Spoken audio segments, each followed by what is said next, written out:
Welcome to the CFO Show. I'm your host, Melissa Howatson, CFO of Venna. As CFOs, it's our job to protect the financial health of our organizations, not just through proper accounting and financial planning and analysis, but we also need to be relaying the right story to our stakeholders so that they understand what's really happening with our businesses. We need to be able to interpret the data and relay it to our C-suites, our investors, board of directors, and our employees so that they can make the right decisions. Joining me today to talk about how to create compelling data-driven narratives is Akash Kapoor. He is the CFO of ColdBlock Technologies, and for over 25 years, he has been advising other business leaders and overseeing financial teams. Akash, thank you so much for joining me today. My pleasure. It's a pleasure to be here. So let's get started. If you could just tell us a little bit about your prior experience and ColdBlock Technologies and about the structure of your finance team. Prior history, I'll give you the nickel tour perhaps, and I'll be less than 2 minutes. I went to Queen's University, went to Western University, have a CPA, worked in small, medium enterprises most of my career, kind of where I built a capability and really enjoy working in that environment. Worked in capital markets, worked in accounting, worked in audit, worked in advisory, worked as a CFO, worked as a finance person all throughout 25 plus years. ColdBlock, I joined ColdBlock a year ago. ColdBlock is a laboratory technology company. So we make a piece of equipment that I would suppose to say is in that world, in a very niche world, is like a Netflix revolution in terms of the way that it's being introduced to laboratories. It's like Netflix versus Blockbuster almost. So ColdBlock is based in Niagara Falls. It's 9 years old. It is a growing company. It's a scaling company. I came on to help with the scale. Our finance team is small. It is myself and the director of operations who run most of that, and we have external bookkeepers, and we have an audit firm. And we are moving at lightning pace. And so history-wise, I've worked in companies all the way up from this size, all the way up to companies that are $400 or $500 million in revenue, growing towards $1 billion.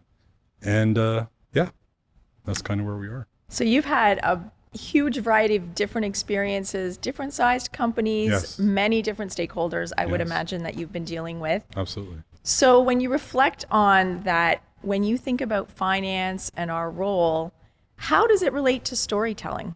Storytelling for me has always been woven into everything in life. It started with my dad kind of telling me, what are you trying to do? Like, what is it you're trying to get across? And my mom, she was a lawyer in India. So her job was to tell stories. And, she was a clerk in the Supreme Court in India before she came to Canada. And so I had that intersection with my family where stories became a narrative. And I used to watch the kind of shows that you were mentioning earlier, like Romper Room and Sesame Street and all that. That's all storytelling. But in terms of finance, I find that our role often is to be the repository of data, almost to use the word oracle. Because everything that comes through an organization has to be in some form that is foundational. And so we have to look after that foundation and then make sure that the end-to-end sort of process around that data makes sense and is true. And that how we parse that across different elements of the business, whether it be our team, external sort of stakeholders, boards, whoever it may be, that story just has to filter differently for all of them. But having the knowledge of that data stream is the most important thing for us to start with. But storytelling has to be the way that we make the numbers come off the page. Mm-hmm. Otherwise, it's just numbers on a page. It doesn't make a lot of sense until you put context around it. In your history, I'd love to hear some of your stories, but it's for me, it's the everything, right? Our job, I think you've also heard this throughout most of your career, but I've been hearing since I was, in the early days, accounting and finance will be obsolete. Technology will make it obsolete. I would argue the opposite. In fact, data makes us way more important.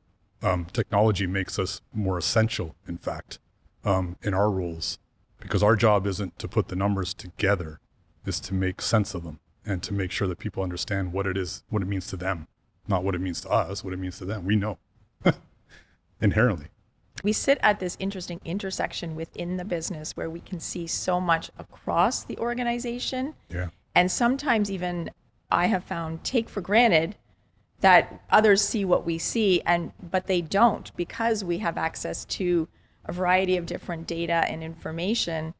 And we have a responsibility then to help shine a light in an easy way for others to see what we see, or lead them through making some business decisions. And often being able to tell the story and tell it in a way that resonates depending on who the stakeholder and the audience is, it makes the difference between finance folks that are sought after and invited to the table to come and help in decision making, or being seen as sort of that back office, they're over there counting the money and making sure that the financials are okay. Yeah, no, it's an interesting point. I had a professor many years ago who used to tell me that you never mess with the CFO because they know where the bodies are buried.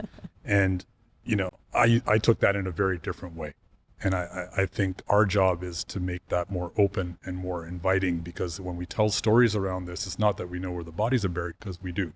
It is that we can make it more open to the team and invite them into the conversation by telling stories, and we're not holding that data so tightly.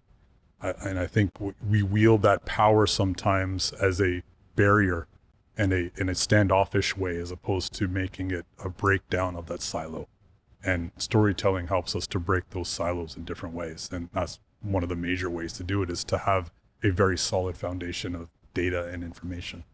And so when you're thinking about sharing that financial information, telling the story, what have been some of the challenges that you found in communicating to different stakeholders? Yeah, I think the challenges are many. First of all, there is the veracity of the data and the legitimacy of the data, and we want to make sure that is correct. Otherwise, we're telling story from a sort of a false front, false foundation. And then you get into the people that you're providing that data and the story to. There's different levels of knowledge. There's different levels of engagement. Oftentimes, you got to figure out whether or not they really care, for the most part. And do I want them to care, or do I just want to give them the information and move on to the next? If it's a government agency, I kind of just want to give them the facts and move on and not give them too much fluff. If it's an investor, sometimes we have to change the narrative a little bit to suit their need, because we know specifically, if we do our research and we know what we're doing, they have specific trigger points. And so we're tailoring that message. And so figuring that out over time, I think when you're younger and you're starting at this, you tend to default to the data. And I think as you get more experience and you get older, the data becomes less important. Paramount, in fact, that it's good, but the narrative becomes more important as you get further and further along the line. And so I think for younger folks out there trying to figure out, how do I tell a better story? It's just more engagement. It's more understanding of the foundation, making sure you're solid there. I think there's an incumbent knowledge that we have over a number of years that just, it's automatic for us. Sometimes we see something and we kind of know what it should look like. And if it doesn't look that way, we deal with our team internally. But externally, we know how to transmit that to them in different ways. That's the challenge, is figuring out, who are you talking to? What do they need to know? What do I want them to know? What does the company want them to know? What's the perception out there? Like, if we were talking about ColdBlock, there are things I would want the outside world to know about ColdBlock that they probably wouldn't know, because it's such a niche business. And I want to get that out into the world to say, it is a niche business, but a lot of times niche businesses are the most positive and affluent type businesses. They're the ones that create the best results, because no one's really paying attention until they get to a certain size. And, with ColdBlock, for us, as I mentioned earlier, it is such a revolutionary technology where the incumbents have been around for 40 years and no one's innovated in that space. So for us, it's telling the story in a way that gets them engaged from something they've been doing their whole lives, careers. They don't want to change, so we got to find a way to make them try it and change and see what it is. And in finance, for me, it's the same thing sometimes. People get stuck in their ways. I think it should look like this. I've always seen it that way. Well, what if we thought about it like this? For me, the challenge is I try to challenge myself. if I look at something and I'm telling a story, I try to think of 5 different ways I can tell someone the same thing. It's hard to, with finance sometimes, it's, people think it's boring. It's not. For me, it's, it's a window into everything a business does. It is there is that data that sits there. If it just sits on a page, it is dead. It is lifeless. It's our job to give it life. So when you think about telling stories, how do you leverage technology to help you to be better at doing that? So the tools at our disposal now versus probably 20 years ago allow us to get that data in a lot faster and quicker. For instance, in the early days of audit and ticking and bopping, we use ledgers and we use casebook and those kind of technologies that were just slow and old computers. Now we have at our fingertips anything. You can bring in any data from any source, from the banks, from vendors, anywhere else in the various tools, and that data is at our fingertips a lot faster. So outside of spreadsheets, solutions like Vena are from past history because we've implemented other places, not at ColdBlock, but it gives you that data a lot faster and cleaner and in a more efficient way. It doesn't change the nature of what we do in terms of the storytelling. It makes it a lot easier in one sense because we have the foundation of the data at our fingertips and we know it's clean and we don't have to vet it as much as we used to and make sure that it was clean and go back to this physical statements and look at it. It's all automatic in that sense. But then the time around how we construct the story around that data remains almost the same, if not more, because the access to that data from those tools is so ubiquitous that people can parse it themselves. These days, someone can put a statement into ChatGPT or an AI tool and get an answer out of it that is only as good as what the software knows. So our job then is to go through and use the technology in the most effective way for the team and for the rest of the folks out there that we're disseminating it to. And we use QuickBooks right now, but we'll eventually evolve into some of the bigger CRMs and the better ERPs. And Vena is certainly one of those solutions that we would look to in the future to make that process a lot simpler. But for me, it's saving time. And if I can get time back in any which way, it helps me to craft the narrative a lot better.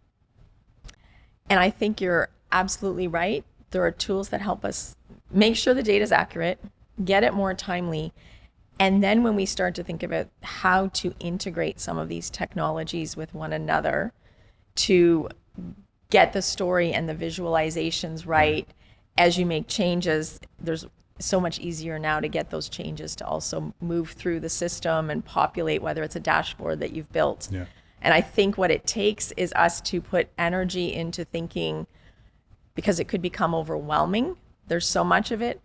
What are the core things? What are these key dashboards I want to build if that's the way I'm going to visualize the data? Or what are the templates that I want to be then updating in a monthly presentation? We have to keep on keeping it fresh. Our head of marketing and I were talking about sometimes when you're in the muck, in the middle of putting things together, it really does help the narrative. And so sometimes the ease of the data and the technology actually, sometimes you have to almost dig back into it to make it more compelling for yourself to understand, where did that come from?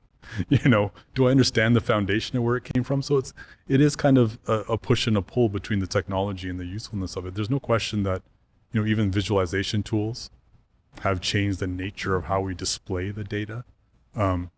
Tableau, Power BI, all these various tools that are out there, they make that come to life, as you were saying earlier, in a very simple way, or sometimes in a unique way that probably I never would have thought of because there's so many people working on the background. When you're thinking about getting ready for a data storytelling presentation, what are some of the key elements that you think matter there? Sure.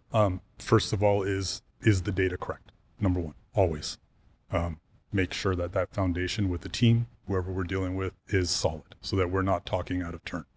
Second is, for me, and I'd love to hear your perspective on this too, it's who is the audience. It's the simplest parts of storytelling is who are we speaking to and what are we trying to get out of them. And it's, when I talk to Heather and the team sometimes, I have to remember that there's all kinds of skill sets in there. A lot of them are technical on the science side of things. So if I'm talking finance, it must sound like the way they talk to me sometimes about chemistry. And so I have to kind of change the narrative a little bit to be simpler and more direct. And then say, do you have questions around that? Is that understandable? And make it inviting enough for them to do it, but engaging enough also that they are interested. Why does it matter to that particular person? And that's where I start. I definitely think it matters who's my audience, how are they going to want to receive this information, and then you frame up how you want that conversation to go while you're presenting. In some cases, you want that presentation to just stand on its own so that it could be distributed and people would get it. It's a bit of a busier one. Sometimes you just want to get some of the key points, but you want your narrative that you're going to be delivering to go with it. And I think sometimes as well, depending on the audience, the more seasoned, or, the more experienced you're going up in the organization, they often just want to get to the point, and you're trying to convey this in 3-4 slides max. Yep. Which is, okay, get to the ultimate point, and here's the why. And so sometimes you're flipping the way that you're going to present it, depending on who's receiving it and how you think they want to receive the information. I'll tell you an interesting story. I was on the board at what's now called Feed Ontario. It was Ontario, and so we do our AGM and present to all the food banks in Ontario. So very different audience. And as treasurer of the board at that time, I tried to keep the presentation of finance to less than 5 minutes and 1 slide. And it was because their wants and needs are very different than what I could have gone on for hours if I really wanted to. But what do they need to know really? What do they truly need to know? And what questions we anticipate they would ask on the back end of that? This is your organization. You should be interested in these things because this impacts your ability to deliver food. Here are the things you need to know, high level. Happy to talk about the details later, but here are the things that happened this year. Here are the things. And, even yesterday, I was mentioning to you earlier that we had a board call. As much as you can prepare for something like that, you kind of have to practice a little bit to understand what are the questions that are going to come back. And the more experience you have, you put yourself in someone else's shoes, and you can say, well, if it was me, I would ask this. And then you have the ability to prepare a little bit for that and say, oh, Mom, that's a great question. Let me tell you why. And you don't want to get into the details of that in a presentation, but you're prepared for it. And I think that's the difference, over time, is I'm a lot more prepared now for most tangents than I would have been in the past, because I would have been very stuck to a script. Whereas now I can riff like a jazz artist almost. And, if I hear something, a toilet flush or whatever, we can just riff on it and we can figure it out. We have enough experience and time to craft that narrative in a different way on the spot. One of the things that I find in finance, I've certainly done this myself, is that we fall into the habit of recreating our story, our data the same way all the time. And we don't stop to think about, is there a fresher way to present this? How do I keep this data alive and presenting the right story that I'm telling? Any thoughts you've got about how to keep it fresh? Again, we go back to that concept of being uncomfortable. Sometimes you're just looking at other presentations and you're looking at the way people do things and craft that narrative. Sometimes it is going to sources that you normally wouldn't go to. Sometimes it's going to the team and practicing in front of them and saying, does this make sense? Sometimes it's going to trusted advisors, mentors, investors. If it's enough to say, here's what we're going to present. What do you think? It's soliciting that feedback. It's that loop of trust and transparency sometimes that keeps it fresh, but getting it in front of different audiences that would care and in getting that sort of solution back. I think it's much like software engineering. If you don't go to the client and kind of figure out what they care about, you're building something in a bubble. So trying to keep something fresh is taking it out of our own incumbent bubbles and being a little bit open with it to say, this is how we present things. What do you think? And sometimes in that process, you find out something that used to matter doesn't matter now. Exactly. And you're populating and using up some of this key real estate, because we talked about the need to keep it succinct. If there's something there that you can remove, it gives you room for maybe something else that you could talk about that matters more to the audience. There's very few books out there that stand the test of time. And the ones that are evolving over time, they are looking at their audience and how they've changed. And, are they meant to be classics, or are they meant to be for that point in time? That's kind of what we do. Clearly, experience helps in becoming a better storyteller. Are there some key things along the way that you would recommend to others who are looking to become better storytellers that have helped you to get better, more proficient at this? Absolutely. I think the first thing is to practice. And practice means putting yourself in uncomfortable situations. It is meeting people that you normally wouldn't meet and telling them a story that they normally wouldn't hear, and taking the feedback and being open to it and not being afraid.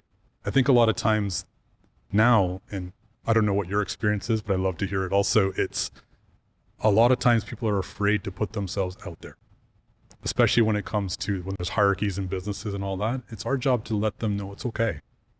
One of my old bosses in capital markets used to tell me, we'd sit like this, it was just the two of us, and he said, you and I can argue all day long about everything. I want you to hone your craft and be better at the things you do. And he's the one that told me, he was a chairman at that time, and he's like, what we do is 5% science and 95% art. He said, you are useless to me until you learn that 95%, because I can get that 5% from anyone.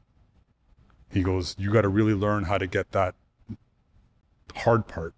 It's not just soft skills, it's understanding the room, it's reading the tone, it's understanding the nuance of what's coming out. It's all those different things. So you can practice those things with the right mentorship and the right partners and having the right organization to provide you the breadth to do that. A lot of times you don't get that.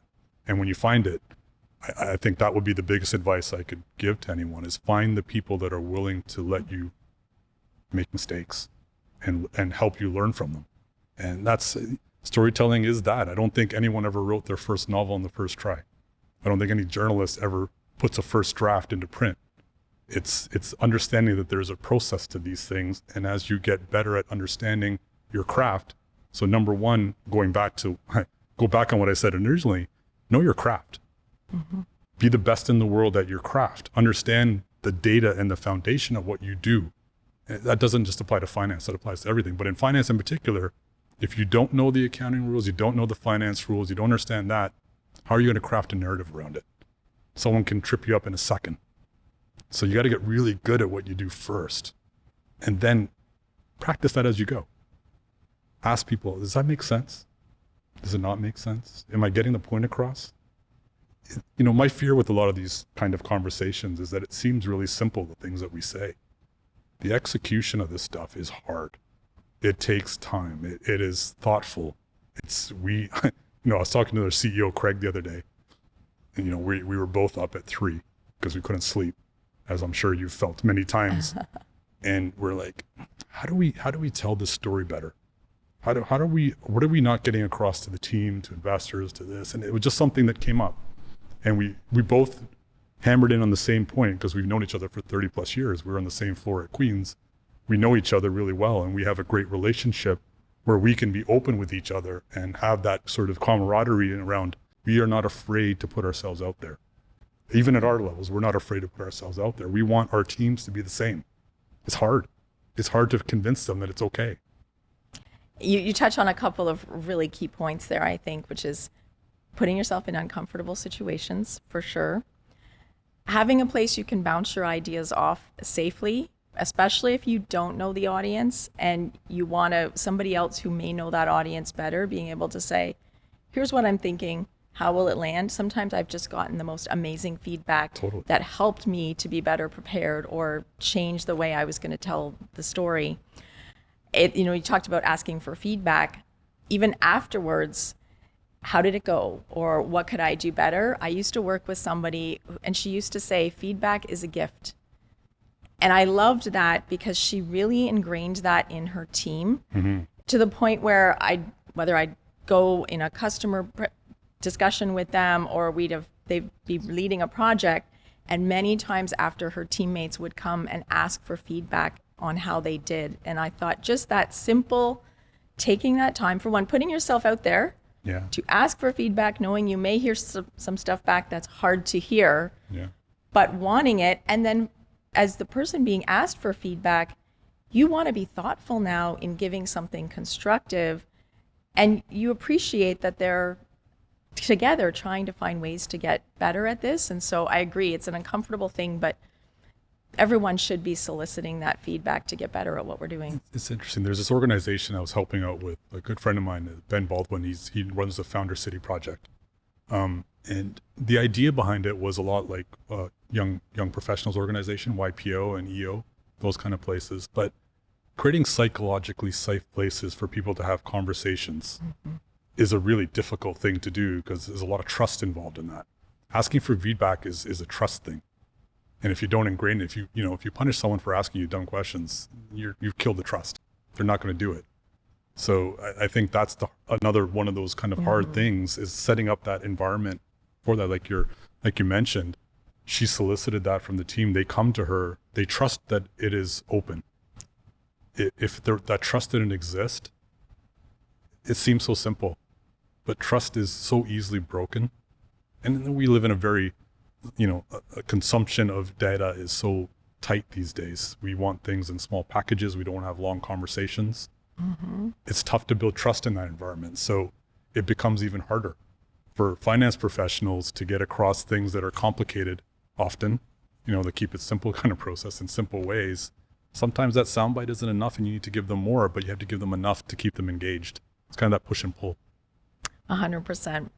So can you give us an example of a time where you were able to tell the story of the data and it had a major impact on your business? Sure. Yeah. We at ColdBlock, we just completed an equity raise. So in telling the story probably 100 times over the past several months to various levels of investors and interested parties and even prior investors and funds and angel networks and all the rest. When we're using the data to start with the story, because oftentimes they ask, well, how are you doing? Where do you stand? We don't want to know just where you're going. We want to know where you came from.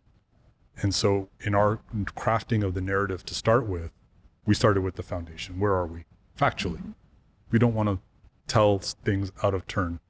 And we start with the facts, and we're very transparent about that. But the impact of us being transparent in that way and having those conversations openly as opposed to just presenting off a piece of paper.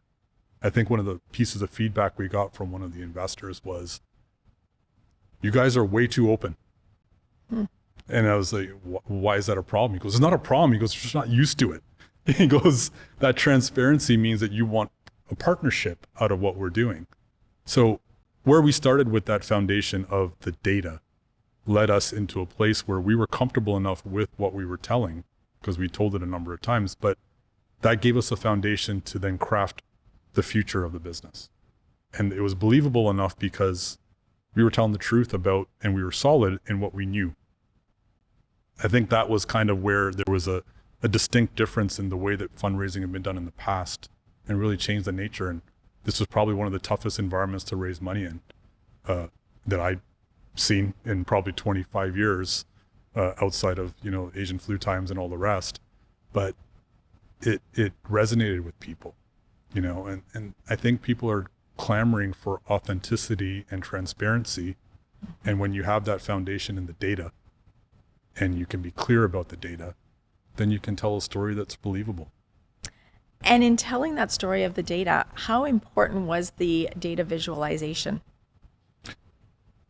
Depends on the audience. I think there's a generational thing with some of that. For some people that just want to get to the point and where do you stand and where are you going, they just want to talk to you and understand where it is and they want the financials. For others, they need to see some of the visualization in terms of, here's where you were in a chart and you can see kind of the growth out of that. But the visualization for me is more in the narrative of what it is you're crafting. And so, tools like Tableau that we've used in the past or, even QuickBooks are okay. But it's more of how we want to present it. So it's important, I think. in broader audiences, when we're telling it to a number of people, it becomes way more important because you don't know what everyone's kind of wants and needs are at that point in time.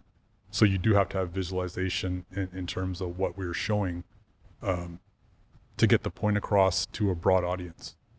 But when it's tailored and it's more one-on-one, it is more about the actual narrative that's coming out of our mouths as opposed to what we're presenting. They're looking at us and saying, do we believe them?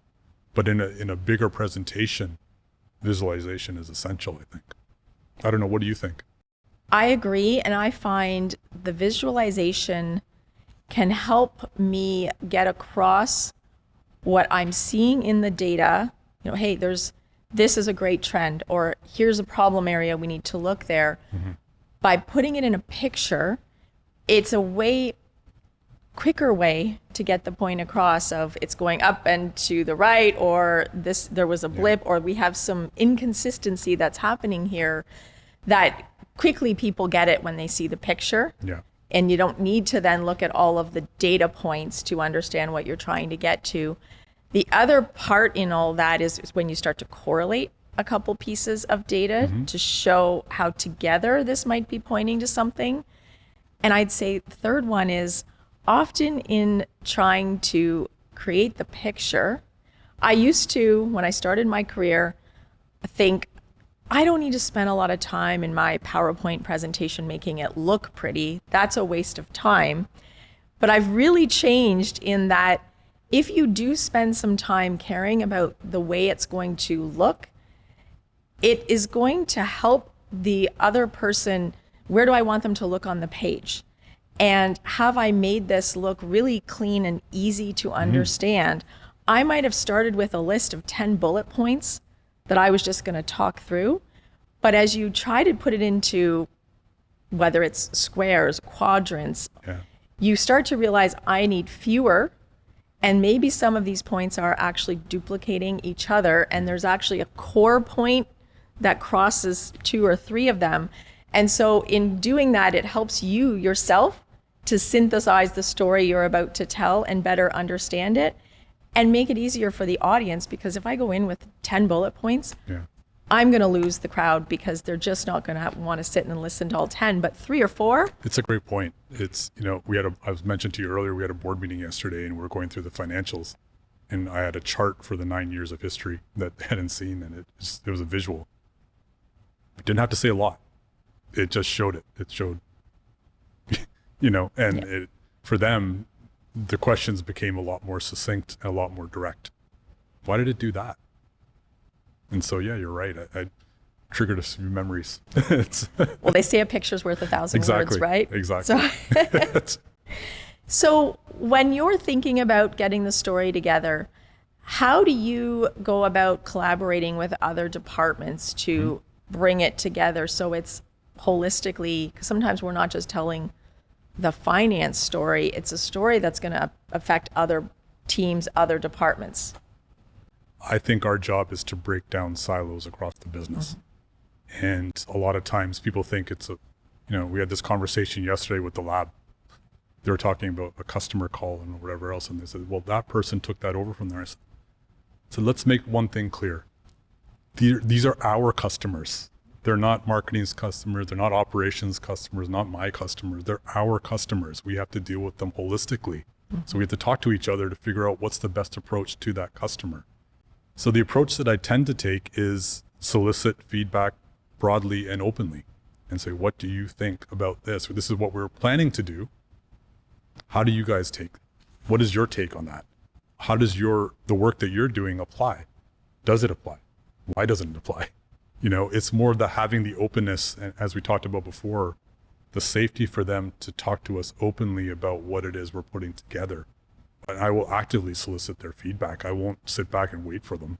I want them to be a part of it. They have to be. I found, we talked about this before, but I find the most powerful organizations are the ones that can break those down, but be partners with each other internally. Sometimes it's the hardest thing to do because we create these, Marvel superhero type scenarios where there's us versus them, operations versus finance. I try to break that down actively. And I'm cognizant of the fact that a lot of times those silos happen naturally as we get bigger. and trying to maintain that camaraderie between the team all the way up and down and across is extremely difficult sometimes when you get really busy. But actively soliciting it, I think that's again why we have the C in front of our name sometimes, is because we can break down those things by having those conversations and saying, no, we need to have that conversation, come sit at the table, right? And so that's kind of the tact. I don't know if I'm answering your question in the right way, but it's for me, it's more the ether, right? The in-between spaces of things where, the existence of a silo is fine, but it's the in-between spaces of what does that mean for all of us? It's the hard part to get across. It's the stuff that is intangible that makes us successful. And having that understanding amongst the team, first and foremost, and being very direct about it sometimes and saying, we need you. We can't do this alone. It's not just a sales function. It's not just this. It all integrates at some point. I think it's also showing them what it means when something, over here happens. How does it affect me when I'm talking to the board? Or how does it affect me when I'm talking to an investor or a government agency? How does that impact over here in the lab affect that over here on the reporting side of things and in conversation? If they start to be a part of that and really understand it, and truly engage in it, then we become more powerful, I think. I don't know. What do you think? I agree. I always try to avoid surprises.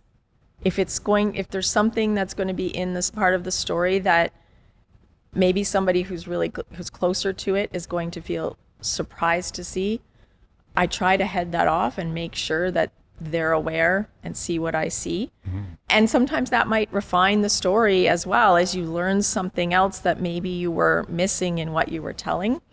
But agree about the responsibility for us to break down those silos and at the end of the day make the story not just be finance numbers on a page, but something that's going to drive the company. Can you tell me about any techniques that you might use to keep the audience engaged when you're giving a financial presentation? Short, brief. It's a lot of times people come in with their preconceived notions about what we are. We're that back office function. It's trying to find something that will catch their ear or catch their eye in terms of a visualization. It comes back to the very simplest element of what we do in storytelling. It is, who's our audience and what do they care about? And how do I capture them right away so they almost want to ask the questions? I'm trying to find a way to solicit their feedback live. Right? So is there something I can put on that presentation page that will catch them right away, right? And draw them in and make it about them. I prefer not, this is very unusual for me. I don't like being in front of cameras and things like that. I prefer to be in the background, but a lot of times it's just being honest with them and saying, here's what I think you need to know. What do you think? One of the things that I find we sometimes do in finance too is our presentations become stale. We fall into using the same thing over and over. Any techniques or tips you have for how you keep your financial presentations alive? Yeah, absolutely. You asked me before what tips I have for young folks that are learning how to storytell. I try to actively do the same thing. I go to places where I talk to people that normally wouldn't look at some of this stuff, and I tell them the story. Say, what do you think? I'm like, well, that's boring. How about have you thought about this? And they're coming from some different place, so they can give you some insight. I also talk to the network of financial professionals that we all have, and a lot of times they're trying things, and they'll say something that just triggers it. I play golf with a few people on occasion who I've known for my whole life, and they're in different fields and do different things, and sometimes we talk about things, and they'll give, the other day I was doing XYZ, and I think, oh, I never really thought of it that way. For me, keeping fresh is being open and not being so arrogant about the fact that, we have a title. It doesn't matter. In the end of the day, it really doesn't matter what the title is. It's being open to learning and being open to new ways of looking at things. I see the things that Vena's doing and the solutions you're providing, We were talking about it this morning, actually, is like, why is it useful? I think the more that we get data to be in that, technology involved with data, it actually makes our job a lot harder because we get the data faster and more refined. Mm-hmm. And now we got to really think about, and people have access to all that data more so than they used to in the past where it was tightly held. So now we got to think about the narrative. And why is it important for you to understand what's on that page? People will come to their own conclusions very quickly when it's that clean. Do we have to unteach them and then reteach them what it actually means for our business? I don't know. There's so many ways to keep it fresh. And part of it is the technology. Part of it is relearning your own craft constantly and having the humility to kind of go through that process with people that are, there's always going to be someone better. There's always going to be someone more insightful. Sometimes I go to my dad, he's 80. And I say, hey, what do you think? To ask my mom, is that understandable? And she's like, no, you got to go down this path. You got to do different things. And so, sometimes it's, a lot of times I take my cues from the kids too. Like there's my nephews and nieces are young, but when I was in capital markets and we were watching telecom and cable at that time and understanding, how is that landscape going to change? When we're looking at the 10 and 13-year-olds consuming things on their phone, we're like, and Netflix was $3 a share, right? I was like, that makes a lot of sense. Look at what they're doing. That will never change. These guys hold the content so tightly. If we were so insular and arrogant in our approach to what things used to be, how could we learn anything new in the future? No, great example for sure. Thank you so much. I've really enjoyed this conversation. We're both very passionate about how do we bring those numbers to life and tell the story. So I love hearing some of your thoughts and experiences. Now, whenever we have a guest on the show, we do have 2 rapid fire questions. Sure. So are you ready? Sure, yeah. What is your go-to strategy for staying productive during the workday? For me, it's very simple. I schedule time in my day for myself. I mean, physically schedule it into my calendar. No one's allowed to contact me at certain points in the day, so I have time to think, reflect, and do it. But it became a habit over time where I have set times where I need to have that. It keeps me fresh all throughout the day. It gives me a little bit of, it's not a break, it's more of a reflection time to absorb all the stuff that's coming at us from 1,000 different directions.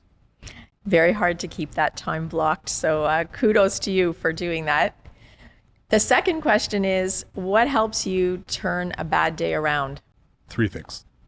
My nephew and nieces will FaceTime, and kids have no fear and they're all joy. See their faces instantly better. 2, every once in a while, there are some folks in an organization that are so energetic and enthusiastic and positive. You have a 15-minute conversation with them about whatever. Whether it be business or life or whatever, it turns everything upside down. And the third thing for me has always been perspective. It's just business.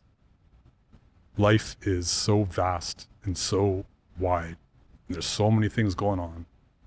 It's just business. It's important and it's paramount a lot of times, but it's just that. And we'll get through it or we won't. The more important things are, do we have enough food? Are our families healthy? Is everyone around us feeling okay?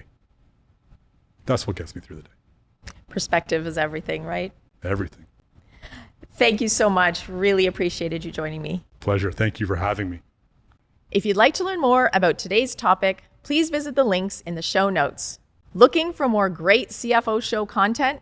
Sign up for our free newsletter. Each week, you'll get a roundup of exclusive content to help you grow and drive strategic transformation. For the CFO Show, I'm your host, Melissa Howatson. Until next time.